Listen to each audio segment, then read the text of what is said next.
तो hello anime lovers, स्वागत है आपका सोल लैंड की एक और नई वीडियो में। तो चलो शुरू करते हैं। तो जैसा कि हमने लास्ट एपिसोड में देखा होता है कि वी हाउ और टैंग सेंग शेरक एकेडमी में जा रहे होते हैं। तो वी हाउ टैंग सेंग से कहती है कि ग्रैंड मास्टर ने तो कहा था कि शेरक एकेडमी बस थोड़ी ही दूर है, चलते चलते तो मेरे पैर ही दर्द हो रहे हैं। टैंग सेंग कह रहा है तुम कहाँ चल रही हो, मैं तो तुम्हें उठाकर चल रहा हूँ। तो वी कहती है कि ठीक है मैं तो शिकायत नहीं कर रही हूँ। फिर थोड़ी देर बाद वो एकेडमी पहुंच जाते हैं। वो वहां पर जाकर देखते हैं कि यहाँ पे ढेर सारे लोग इकट्ठा हैं और ये एकेडमी कैसी है जो एक जंगल में बनी हुई है। तो यहाँ पर कुछ लोग बातें कर रहे होते हैं कि ये किसी भी तरीके से एक स्पिरिट मास्टर एकेडमी नहीं लगती और कहते हैं कि यहाँ से ग्रेजुएट होने वाले लोग आराम से एक स्पिरिट मास्टर बन सकते हैं, पर ये एकेडमी किसी उजड़े हुए जंगल की तरह ही लगती है। वहां पर एडमिशन के लिए एक टीचर बैठे होते हैं और एक लड़का उनके पास आता है और उन्हें 10 स्पिरिट कॉइन देता है। टीचर उस लड़के से कहते हैं कि अपना हाथ आगे करो। वो उसे चेक करते हैं और कहते हैं कि तुम्हारी एज कम है तो तुम अभी यहाँ से जा सकते हो, पर इस एकेडमी में एडमिशन लेने के लिए सबकी उम्र 13 साल से कम होनी चाहिए। और उस लड़के की उम्र 13 साल से कम होती है। तो उसका पिता कहता है कि इसका एडमिशन क्यों नहीं हो सकता। तो टीचर कहते हैं कि इसमें कोई भी स्पेशल पावर नहीं है तो इसलिए इसका एडमिशन नहीं हो सकता। तो इस पर वो आदमी कहता है कि हमारी रजिस्ट्रेशन फी वापस करो। तो टीचर कहते हैं कि कोई रिफंड नहीं मिलने वाला, यहाँ से निकल जाओ और जल्दी निकलो, लाइन में और भी लोग लगे हैं। पर वो आदमी कहते हैं कि हम यहाँ से नहीं जाएंगे और अगर मुझे पता हो तो तुम लोग इतने बड़े भिखारी हो तो मैं यहाँ पर कभी नहीं आता। अभी टीचर कहता है मुबाई नीचे आकर इस परेशान आत्मा को जल्दी समझाओ। मुबाई वहीं पर पेड़ पर बैठा होता है और वो नीचे आता है। तो मुबाई उस आदमी से कहता है तुम्हें रिफंड मिल जाएगा पर तुम्हें पहले मुझे हराना पड़ेगा। फिर मुबाई अपनी एक स्पिरिट रिंग निकालता है जो 1000 ईयर पुरानी होती है और ये देखकर वो आदमी कहता है बेटा जल्दी निकलो यहाँ से। और फिर मुबाई कहता है क्या किसी और को रिफंड चाहिए। टीचर खड़े होकर कहता है अभी जिसको जाना हो यहाँ से जा सकता है। और क्या तुम्हें शेरक एकेडमी का मतलब पता है? शेरक एकेडमी का मतलब होता है एक शैतान और हमें एक मोस्टर चाहिए, साधारण इंसान नहीं। और जिसकी उम्र 13 साल से ज्यादा है और स्पिरिट लेवल 21 से कम, वो यहाँ से अभी निकल जाए, यहाँ पर अपना समय बर्बाद ना करे। भी टैंग सेंग उस टीचर को देखता है और समझ जाता है ये तो एक स्पिरिट एम्पायर है। और फिर वी हाउ टैंग सेंग से कहती है मुझे तो ये सब मतलब ही लग रहे हैं। पर टैंग सेंग कहता है मुझे अब पता चला कि ग्रैंड मास्टर ने हमें यहाँ पर क्यों भेजा है, ये शेरक एकेडमी सबसे अलग है। तभी मुबाई टैंग सेंग और वू हाउ को देखता है। इसे देखकर वी हाउ अपना मुंह बदल लेती है। अभी वहाँ पर एक अनजान लड़की आती है जिसे देखकर टीचर कहते हैं क्या तुम्हारे पेरेंट्स को पता है कि तुम यहाँ पर आ रही हो? वो लड़की कहती है कि मैं आपकी हर एक बात पर खरी उतरी हूँ तो आपको मुझे एडमिशन देना ही पड़ेगा। और अगला नंबर होता है टैंग सेंग और वी हू का और वो सामने आते हैं। टीचर उन्हें उनकी मटेरियल सोल रिलीज करने को कहते हैं और टीचर देखते हैं रैबिट ब्लू सिल्वर ग्रास। और टीचर टैंग सेंग की ब्लू सिल्वर ग्रास को देखकर हैरान हो जाते हैं और कहते हैं कि इतनी तेजी से तरक्की कर सकती है। तो टैंग सेंग कहता है कि आप तो सिर्फ मोस्टर को ही प्रवेश देते हैं तो क्या मैं एक मोस्टर हूँ? टीचर कहते हैं तुम हो एक छोटे मोस्टर। तभी टीचर मुबाई से कहते हैं कि इन सबको अंदर लेकर जाओ। मुबाई उन्हें अंदर लेकर चला जाता है और एक जगह पहुंच जाता है और कहता है कि तुम्हारा अगला टेस्ट यहीं पर होगा। टीचर तुम्हें समझा देंगे कि तुम्हें क्या करना है और मुझे अभी और लोगों को भी लेने जाना है। तभी वहाँ पर एक सॉसेज बेचने वाला आ जाता है और वी हाउ कहती है कि मुझे सॉसेज खाने हैं और टैंग सेंग उसके पास सॉसेज लेने चला जाता है। टैंग सेंग उनसे कहता है कि अंकल मैं 2 सॉसेज लूंगा। तो इस पर वो आदमी कहता है कि क्या तुमने मुझे अंकल कहा? कहता है कि मैं सिर्फ 14 साल का हूँ और मैं इसी एकेडमी में पढ़ता हूँ। टैंग सेंग अपने मन में सोचता है कि ये सिर्फ 14 साल का है और इसकी दाढ़ी मुझे आ चुकी है, ये बिल्कुल अजीब है।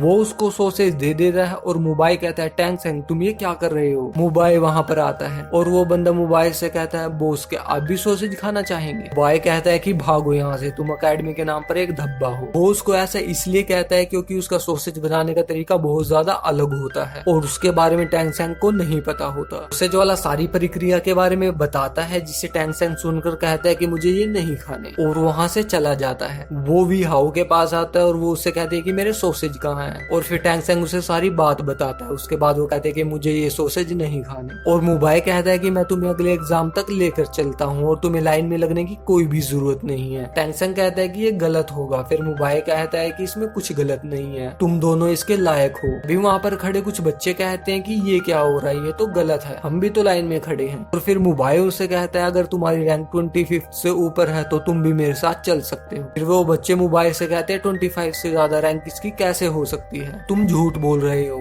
फिर मुबाई कहते हैं अगर तुम इतने काबिल नहीं हो तो इसका मतलब ये भी नहीं है कि कोई और भी इतना काबिल नहीं है। और जब मैं एकेडमी में आया था मेरा रैंक 25 था। अभी टैंग सेंग उन्हें अपनी सोल पावर का रैंक दिखाता है और वो 29 होती है। सभी बच्चे सोचते हैं कि ये तो अभी सिर्फ 13 साल का है। और इसी तरह वी हाउ की रैंक भी 29 ही होती है और बाकी दो स्टूडेंट की रैंक भी 26 और 27 होती है। तो मुबाई कहता है कि अभी भी तुम कुछ कहना चाहोगे, तो वो उन्हें यहाँ से लेकर चला जाता है। फिर मुबाई बताता है कि इस समय उनकी एकेडमी में सिर्फ 3 ही स्टूडेंट हैं। तो उसे उनका टैंग सेंग हैरान हो जाता है और कहता है सिर्फ 3? मुबाई कहता है कि मुझे मिलाकर 3 होते हैं। तो बताता है कि पूरे डाउले कॉन्टेंट में सिर्फ हमारी ही एकेडमी है जिसमें स्टूडेंट से ज्यादा टीचर हैं और 20 सालों से जब से एकेडमी बनी है तब से सिर्फ 42 ही स्टूडेंट यहाँ पर रह चुके हैं। फिर उनमें से एक लड़की कहती है सिर्फ 2 और 3 स्टूडेंट ही हर साल होते हैं और इस तरह एकेडमी कैसे चलेगी। तो मुबाई कहता है कि इसी वजह से एकेडमी गाँव में बनी है और अगर मेरा परिवार इसे स्पॉन्सर नहीं कर रहा होता तो ये अभी तक बंद हो जाती और अगर इस साल इस एकेडमी में कोई प्रवेश नहीं लेता तो हम 3 ही स्टूडेंट इस एकेडमी के लास्ट स्टूडेंट होते। तो उनमें से एक लड़की कहती है कि तो एकेडमी अपने नियमों में कुछ ढील क्यों नहीं देती,